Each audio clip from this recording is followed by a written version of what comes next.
Good morning, everybody. It's Monday, May 21st. It's a really beautiful day, as you can see. And I'm gonna make my monthly video today and show you a little bit what's going on at the farm with the fields and the animals. I think there have been a lot of changes since the last video I took in April. Things have really come to life. As you can see, the grass has been growing really strong, and the leaves on the trees are now all in, and everything's just been really thriving with the warmer temperatures that we're having, and we got a lot of rain too, so that's great. I'm really grateful for that. We were just in California, my family and I, and it's just really interesting and kind of sad to see the drought that they have there and how hard it is to get water for their crops and even for people's use. So anyway, I just feel really grateful to be here, where we just have abundant rain, not too much, not too little, usually, you know, just easily available. So anyway, let me show you a little bit what's going on in the fields. So these crops here, I think I've been showing them to you since around March. I've been harvesting most of these guys, and you can see the lettuces here.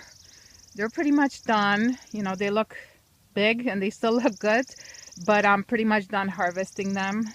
And same thing with these spicy greens that I have here.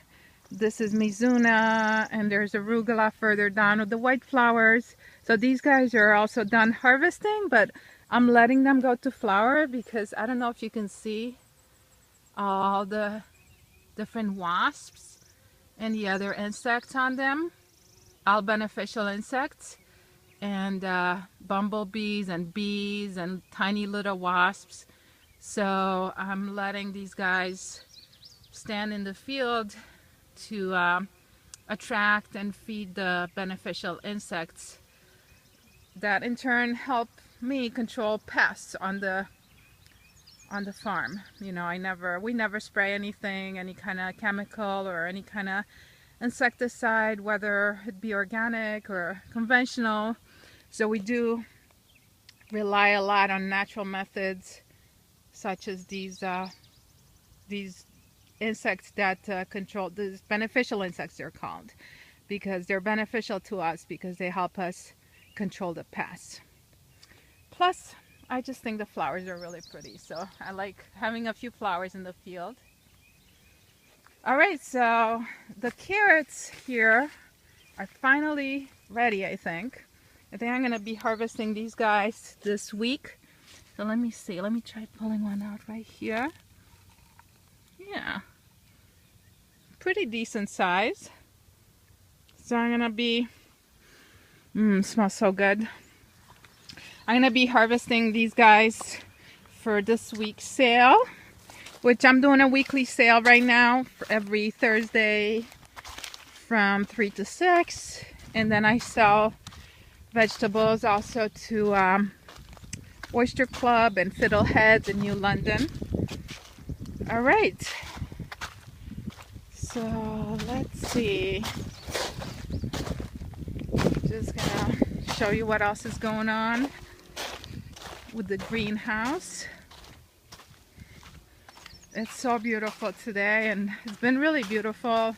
We only got back from California late last week, and I was just so happy to see everything being so green, and it seemed like just in 2 weeks while I was gone, it was changed so much.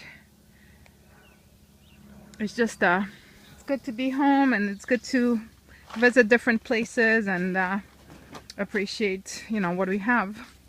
All right, so this is the greenhouse, and as you can see, I still have a lot of stuff in blocks.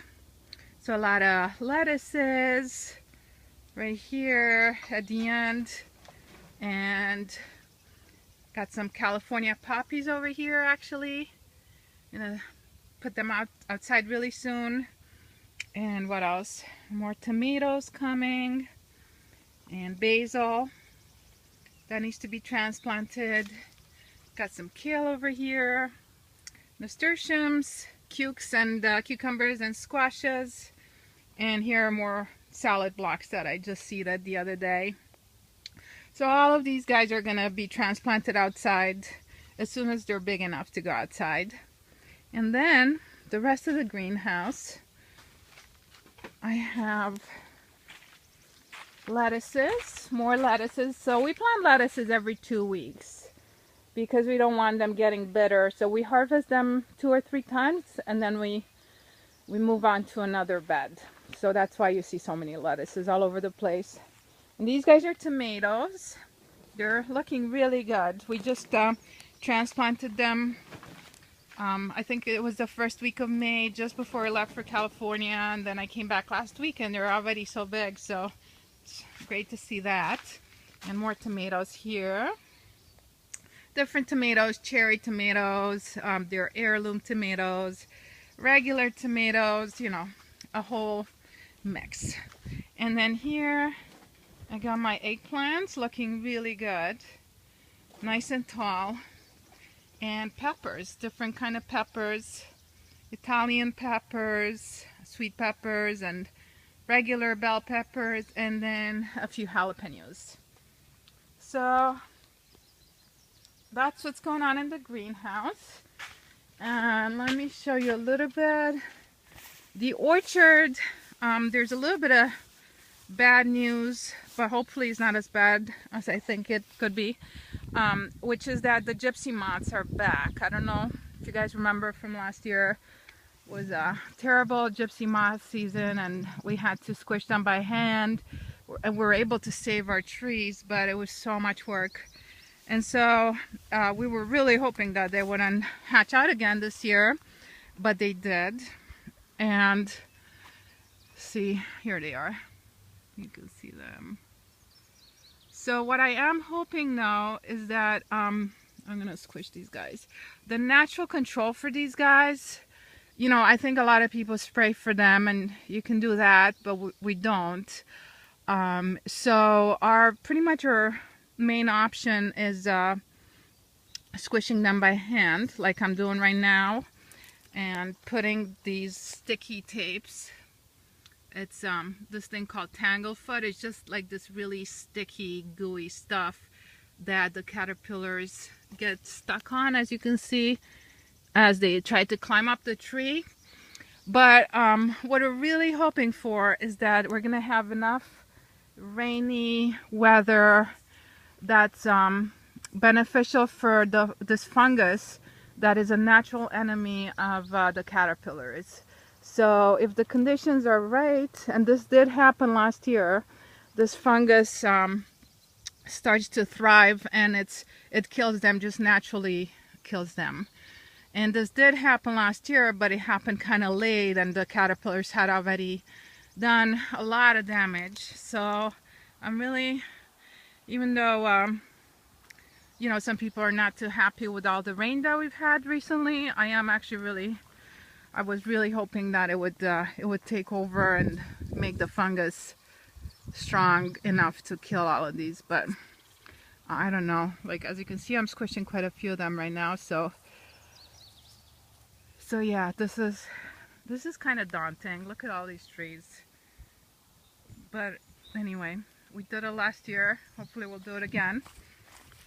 All right, so let's head over and see a little bit more what's going on in the rest of the fields. So these here, also apple trees, right here, this whole long row, called spindle apples, European style. And let me check, yep. So the gypsy moths are definitely on here, unfortunately. All right, so here is this field, and I know the grass seems really tall, and some people are kind of not used to seeing tall grass like this, and they like things to be more trimmed and stuff. But we try not to mow. We purposely leave the grass for the cows because they love it, and grass is amazing. It's their main source of food, and so to me tall grass looks beautiful, you know, but not to everybody. But just so you know, we do have a good reason for letting it get this tall. All right, but so here are some peas, and what else? Onions. So everything is extra weedy right now because, as I said, we were gone for 2 weeks. So this is very sad right here. This is very, very embarrassing for me, but this is a bed of carrots, and you can actually barely see the carrots because there's so many weeds. So here's carrot, but all these weeds. So I'm really hoping to get this under control this week. I have some people coming to help me work on this, and I'm going to be working, and Ayana's going to be helping me, my daughter. So hopefully we'll get this back under control. You know, it's really hard for me to go away every year. I'm sort of the lame duck, or whatever you want to call it, in the family. I never want to go anywhere because I know that so much on the farm needs tending to.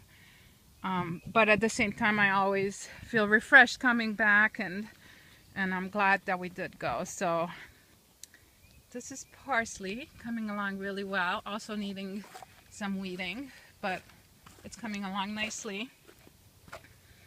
So yeah, I also wanted to say thank you so much to Kristen and Sean and my husband Ed and Senna, who stayed behind when Ayana and I first went to California and took care of everything that I wasn't taking care of, basically, because I was in here. Just really appreciate having their help. And so here is the garlic. I don't know if you remember from the April video, it was just barely peeking out from under the hay, maybe like 2 inches tall, and now it's at least a foot tall, so it's doing really well. And these are onions over here, very badly needing some weeding as well. Hopefully this bed will be done today, I mean, nice and clean. All right, and the last thing I wanted to show you is check in with the cows. So in April, when I made my last video, they were still not out on pasture, and they were longingly looking from their barn area out towards the green grass. And the grass wasn't tall enough then, but it did get tall enough by the second week of May. And so they have been out on pasture since then. They're very, very happy. So here they are. Hey guys, what's going on? So we're doing our rotational grazing again, giving them a little bit at a time each day. They started way up in the corner of the field at the other end, kind of where you see their shelter over there. They started off over there about 2 weeks ago, and then slowly every day giving them more and more grass. And here they are now, and we're gonna give them this whole field all the way up to that tree line, and when they're done here, we're gonna move them on the other fields where I just showed you the grass before that was super tall. So, oh shit, what are you doing, sweetheart? All right, so yeah, we're expecting 2 new calves this year. We got Mama Jasmine over here. Not you, silly girl, you're too young. So Jasmine is, you can't really see her because her head is down, but the really nice shiny one, that's Jasmine. So she's gonna have